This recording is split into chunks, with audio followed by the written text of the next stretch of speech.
Great, great to be here. So first of all, Nicole and Jeffrey, so honored to be here.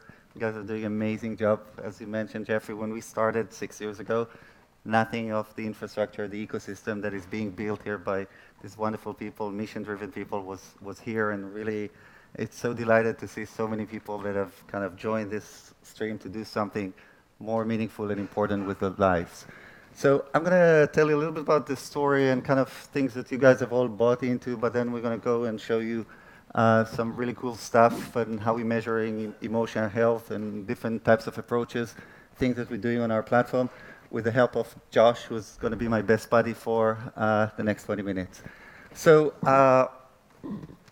I want to kind of, this seems to be very trivial, but I want to start focusing on two words, practical purposes. When you're thinking about technology and, when we're looking at kind of all the interesting innovation that came out with technology over the next few years, technology earned its reputation for good reasons. This is kind of what happened to life expectancy. This is what happened to absolute poverty rate. So we really kind of built and used technology from very old times all the way, and it really helped and worked humanity. However, if you kind of approach today the collective brain that tells us all what we're thinking about technology, people are worried. Go type just the very beginning of Google, what is tech, or tech is, or is tech, and people are concerned. This is our collective brain. We all see that. We're all thinking about using technology for the wrong purposes, the wrong reasons. This is ultimately what the state of where people and the world is thinking about technology. And really, there's a big question that we all have to ask ourselves, and I think you guys have all asked yourselves, should we care? We have not been disconnected just by technology. It started way earlier. Should we really care about that? And so what?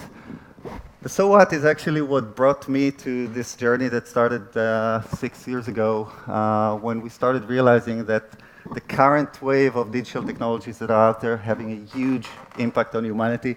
Some of it is good, but most of it has tremendous negative impact that we kind of thought that needs to be addressed. So first of all, the world's biggest experiment with your brain, it would take years to fully understand what is actually technology is doing to our brain.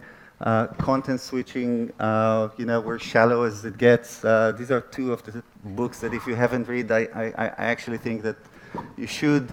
The Gadget and Shallows really would explain you the negative impacts that exist today. And that's something that I, living in New York for the past 20 years, seeing the demand and what the impact around on mental health, emotional well-being, we just saw the demand walking around us. We just saw it. You walk on the street, you see people overstressed, you see the challenges, and that's kind of what led us to say there's something that we need to do.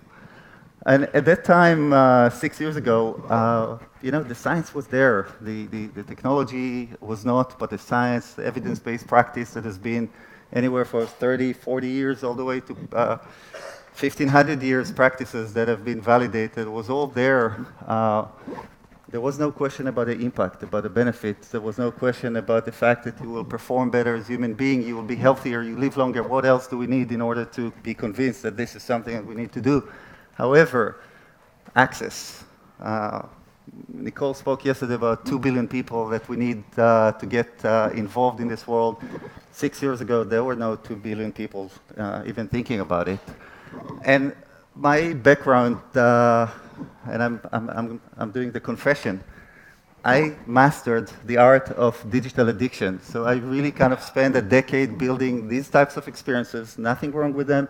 They get people entertained, but then I realized that essentially after kind of spreading our platform and company and creating great franchises that reach millions and millions of people, we burned 21 billion hours of people's productivity, life, connection, real world in 1 year. We ran this company for quite some time. So there was a moment which we said, this is not good, we got to do something else.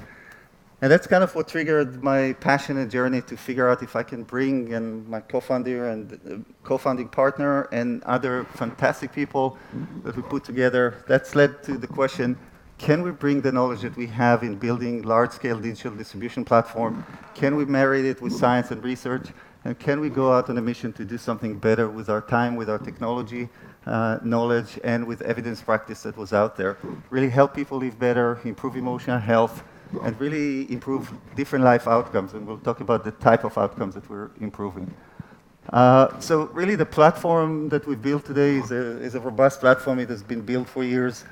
Global, single platform that provides wide array of experiences from preventative all the way to diagnosable mental health conditions. And really kind of we brought all the approaches of how do we make it that people don't feel ashamed to go on this platform and use it? How do we make it fun, engaging? How do we make sure that we have the right experiences so that we could put it one day, hopefully, in front of 2 billion people? Really robust platform. Spent about 3.5 years building the platform, going through the consumer phase, and really kind of scaling the platform. 3.5 million people that have used the platform. We optimize everything. And really kind of engagement was the first thing that we kind of were focused about. Really, if you don't have engagement, it doesn't matter. We all create amazing experiences, amazing clinical validation. With no engagement, we aren't able to get anything. And really, the approach is solve first for engagement. We have today, across our book of business, we activate typically 20 to 30% of any population that we work with, employers, health plan members. And what's most important, that after a year, about 40% of those stay active on the platform. So this is kind of consumer-grade product engagement brought into mental health, emotional well-being. Outcomes. If you don't have outcome, it doesn't really matter. So we have a robust set of studies and kind of a group within the company called Happify Lab that does nothing but studies outcome. These are some of the outcomes that we've studied, randomized control studies, published, peer-reviewed, decreasing depression, anxiety, building resilience, all the capabilities that are today valid, established on the platform. An instance of this platform would go through FDA clearance. So we really kind of outcome is the core of what we are doing, and I highly recommend that you focus on that too. So quantifying happiness, I want to talk a little bit and show you a few of the things that we're doing, tools and methods that we're using. So this is just a list. There's obviously clear things, how are you feeling is pretty straightforward. There's a lot of self-reported clinical assessment that you could use. There's mechanics to destigmatize them, make sure that more people would actually use them. Text. So we have over 4 million people on the platform from the consumer side and millions more on the enterprise side. How they interact with the platform, the text, the frames, the language that they're using, helping us really create signals. And we'll show you some example. There's a lot of psychological data on the platform, interventional data, social interaction, there's a social component on the platform, predictive modeling, and what's happening in our body when we are happy or depressed, anywhere from the nervous system, from the brain. Our saliva even tells us what's our mental state. So let's just go quickly through some examples. These are some of the things that people do on our platform. So, as we kind of get them through the protocol, they start, we measure them for base, and then every other week we are able to measure cohort and really do things around population health management, understand in this room what percentage of people falling in the green territory, which means they're doing great. Let's just work in building human capacity, thriving abilities, leadership, other things that you can use with building mental skills. The red territory is the territory that essentially we are losing people to a condition that can be addressed with interventions. This is severe depressive symptoms. So we take people and we actually see over time on cohort base, how do we manage this population? Very effective when you're trying to think about how do I manage millions of people in mental health without having the access and the ability to really interact with them. Next one. So this one is really interesting. This is a study that we've done a few years ago with UPenn. We basically de-identified, I think it was 150,000 people, and we started looking at cluster of words. Can we detect signals for certain behaviors, certain predictors for depressive symptoms or any other behavior from text, from how people write? So it was a really interesting study, the largest of its kind from real-world evidence. And really, let's do a quick experiment. Anyone is tired today?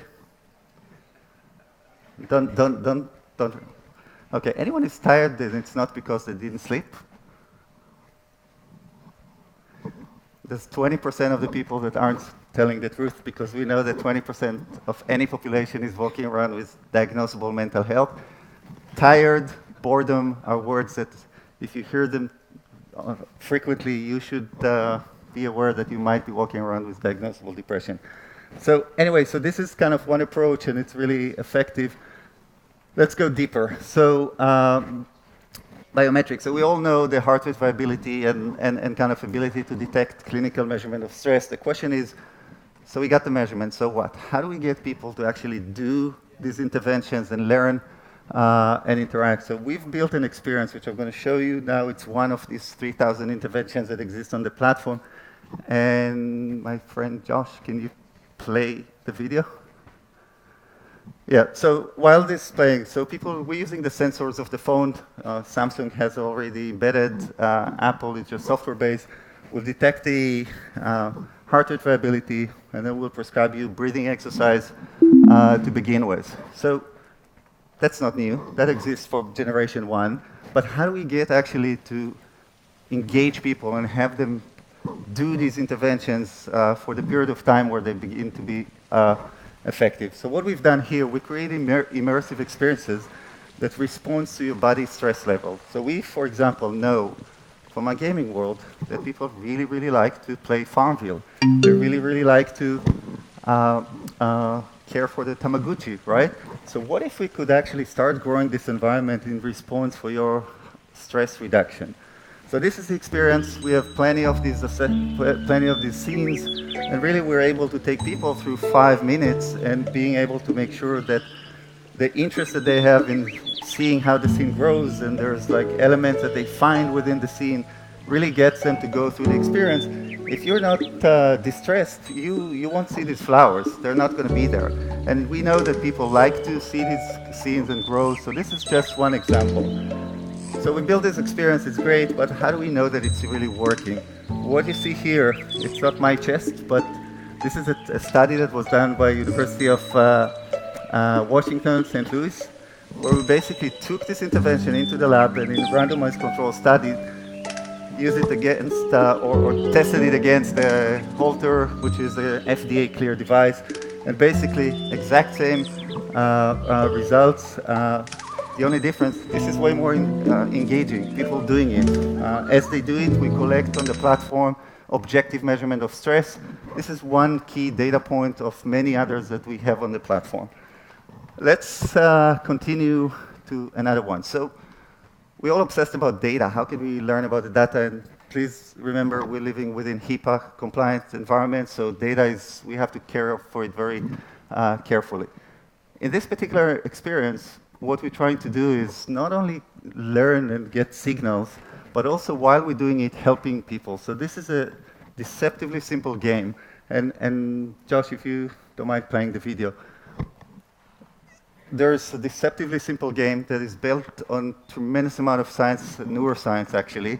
I won't go into the details, but research a theory called constructive emotion, neuroscientific emotion. Basically, the language center in your brain, how you process words, would calibrate your entire body into a motion. Yeah.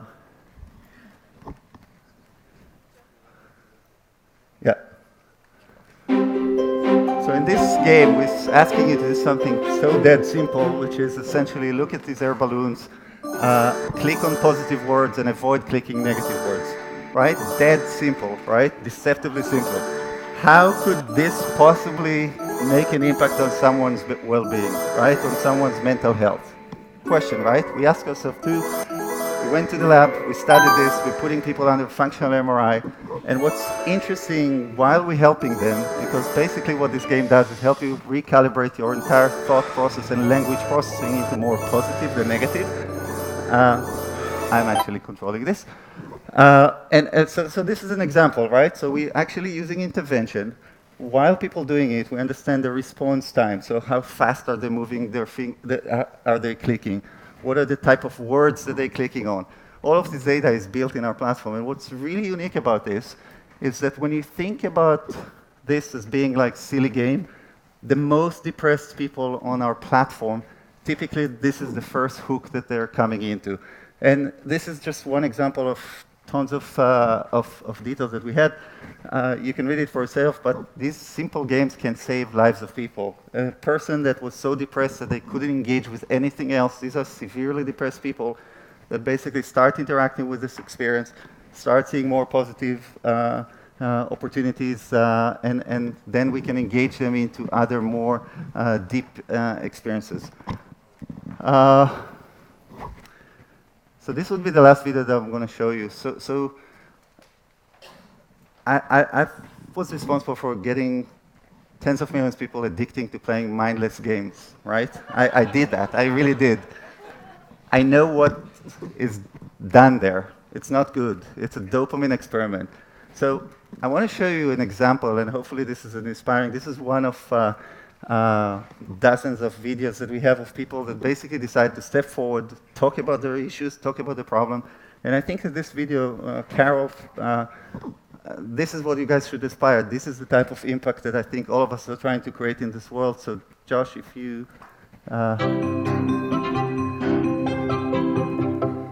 I'm Carol, and I live in Aurora, Colorado.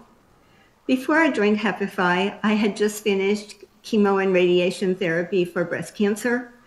I was fatigued, I was in pain, I was immunocompromised, so I was quite lonely. It was a very dark time for me. Happify really helped me during my healing process because there were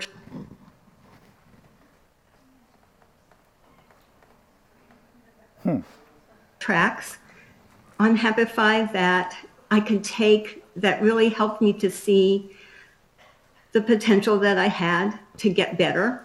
There were activities that I could do that made me realize that I still had value, that I could do things that I didn't really think I could do. The one thing that is really important to me about Happify is it's there all day long, any time of the day or night. I have had some really dark times over the past couple of years, and there's always somebody there to talk to help me, activities to do when I can't sleep, when I've had a bad day. It's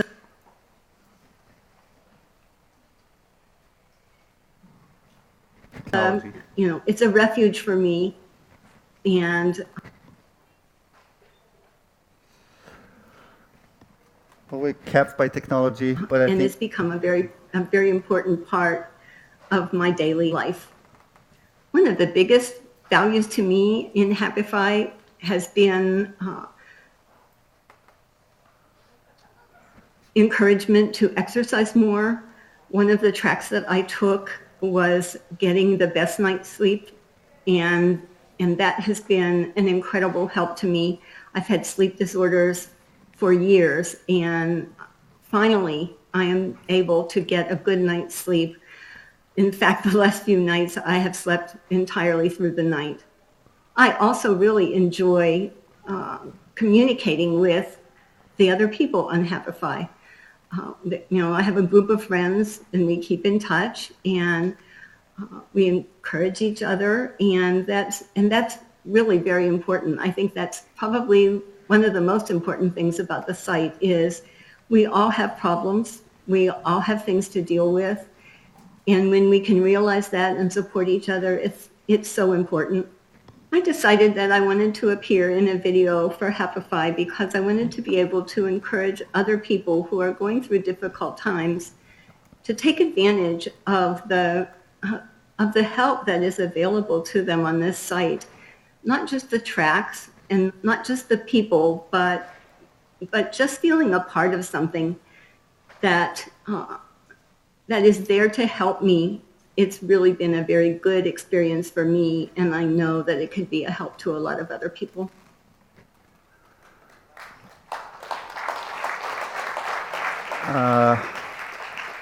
So this is why we're waking up every day. This is what you should be aspiring to until we get 2 billion people that are going and doing this. The job and the work is not done. I would just wrap up with saying that there's no better time to be in this category. Really, 6 years ago, nothing like TT is available, and now it's all available. The ecosystem is building. It's a hard journey, you should know that, but it's extremely rewarding with endless opportunities. So thank you, and good luck with the work that you guys are all doing.